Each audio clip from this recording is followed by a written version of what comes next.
fire, fury, and frankly power, the likes of which this world has never seen. They can rattle their rusty sabers, but the fact is this is a sadistic, dictatorial regime.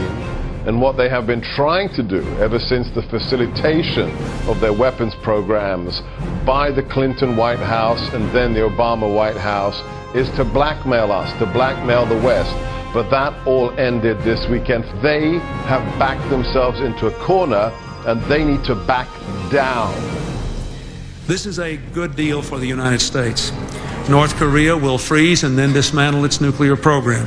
South Korea and our other allies will be better protected.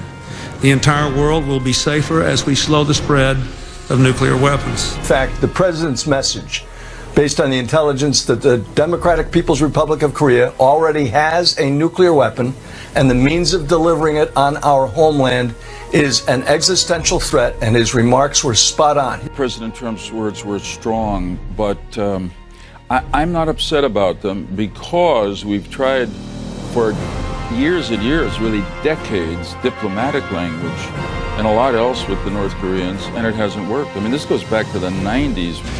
North Korea's nuclear and ballistic missile programs pose a grave threat to the peace and security of the world, and I strongly condemn their reckless action. If North Korea does anything in terms of even thinking about attack of anybody that we love or we represent or our allies or us, they can be very, very nervous. I'll tell you what, and they should be very nervous because things will happen to them like they never thought possible. We are not just a superpower. We were a superpower. We are now a hyperpower. Nobody in the world, especially not North Korea, comes close to challenging our military capabilities, whether they're conventional, whether they're nuclear, or whether they're special forces. So the message is very clear. Don't test this White House, Pyongyang. He's been pushing the world around for a long time, and I have great respect for what China and what Russia did, and those 15, we got a 15-0 vote. I have great respect for China and Russia, what they did on sanctions. I believe that will have an effect. I don't think it will have the kind of effect, even though we were the ones that got it. And Nikki Haley did a great job. We all did a great job. But I have great respect for what they did.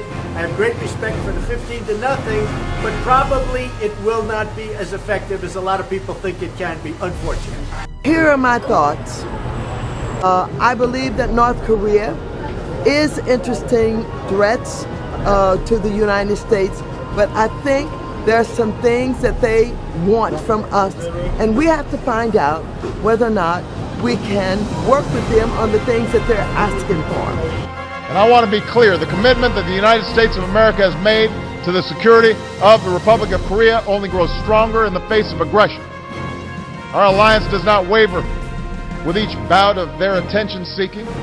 It just gains the support of the rest of the world. I think if you look at the last 30 years of activity from North Korea under this leader or his father or grandfather, it's a pattern. No matter how strange and hyperbolic their rhetorical flourishes are, their saber rattling with words, at the end of the day, all they're doing is trying to extort things out of the West. This was facilitated under the White House of Bill Clinton. The Obama White House made it even worse. You know, this is extortion, nothing less.